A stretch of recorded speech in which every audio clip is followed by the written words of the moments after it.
Kasi nga, may walk-in buyer tayo all the way from Bicol. So, natitipuhan nila ang ating Toyota Revo. Mga bossing na sports runner, pitsapay na yung taillight, automatic, mga boss. Ito yung nabili ng full cash sa kasa, mga bossing. Legit first owner na pagkuha na natin dyan. Abangan nyo yan, mga boss. Napaka-solid yan. Let's go! Ano, boss? Ano na? Quality. Tuwan-tuwa si bossing, oh. All the way from Bicol. So, hindi mapapahiya, hindi pagkakaila, mga bossing. This one is Toyota Revo SR. Pitsapay na yung taillight kung tawagin. Mga boss, ito yung nabili ni first owner. Full cash payment po sa kasa. So tara mga bossing, andito na rin naman. I-flex ko na sa inyo tong unit. So ayan, mga boss, ito pa pala, ma-share ko lang. Original paint mga bossing, original body sticker ha. Pero ito lang mga bossing, total, nakuha naman namin to original paint. May code pa naman sa paint, no? Kaya nung pinatimpla namin, etong hood lang, medyo nag-fade lang to mga boss. Etong straight na to kasi nga, nakatambak na lang to sa first owner. So ginawa namin, pinaritoke ko na lang to, pinakopy ko yung code color. So nakuha naman talaga mga bossing, di pagkakaila. So the rest original paint, maliban lang dito sa hood mga bossing. Yun lang, pero the rest original paint mga boss. Only check tayo sa unit, sabi ko naman kila bossing. So ayan mga boss, ma-share ko lang yung resibo mga bossing, no? Ito, papakita ko sa inyo. The receipt ng full cash payment dito sa Toyota Revo natin. So ito mga bossing, ito papakita ko sa inyo ha. Ayan ang resibo mga boss. Ayan, Toyota Smeo Marimar. So 814,000 po nila nabili ng cash sa Toyota Alabang mga bossing. Tapos before, meron pa kasing ganyan, nag-install sila mga bull bar.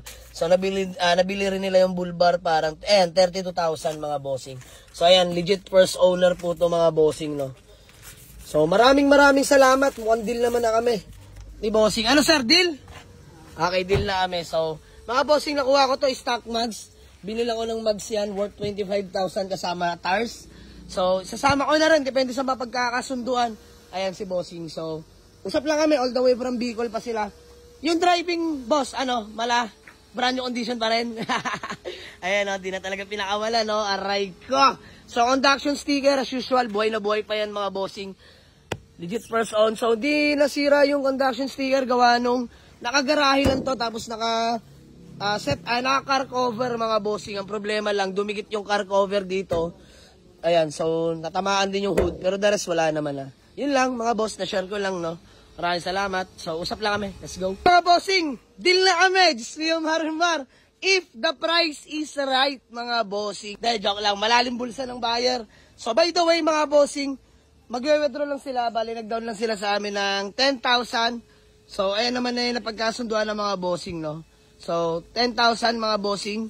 Then, mag-withdraw lang sila. Ito na sa inyo yung interior, mga bossing, ha. Bago man tayo magkawatak-watak. Ayan. All power na mga boss, all window properly working, no? Power mirror na rin yan mga bossing. Ayan, no? So, of course, power steering. And interior, all goods pa mga bossing. Ayan, kagandahan naman dito, legit first owner. Automatic transmission mga sir. Solid, lata all the way to mga boss, matutuwa kayo. Kahit yung buyer natin, ibang-iba daw sa picture at sa personal. So, ang kinaganda lang mga bossing, no? Iba yung expectation nila sa personal nung nakita nila yung unit. Akala nila sa picture lang maganda. Pero all goods na all goods kahit sa personals mga bossing.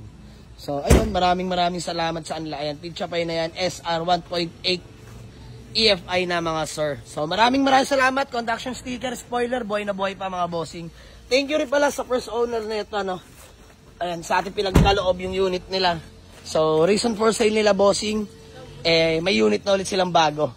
So, of course, alam ko, na ganun kasariwa pa rin habang tumatagal yung unit nila dahil dito pa nga sa Toyota Revo na preserve nila mga bossing. So nakakatuwa yung owner nito, maalagain sa sasakyan, no.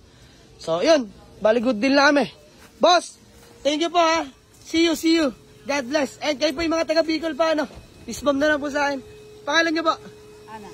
Si Ma'am Ana, boss, pangalan niyo po. Madam, pangalan niyo po? Buki. Si Ma'am Buki. So taga Bicol pa sila mga boss, ibabiyahe daw nila yan. So ayan. Maraming salamat sa kanila sa pagtitiwala at pagdayo sa garahe. So yun lang, let's go.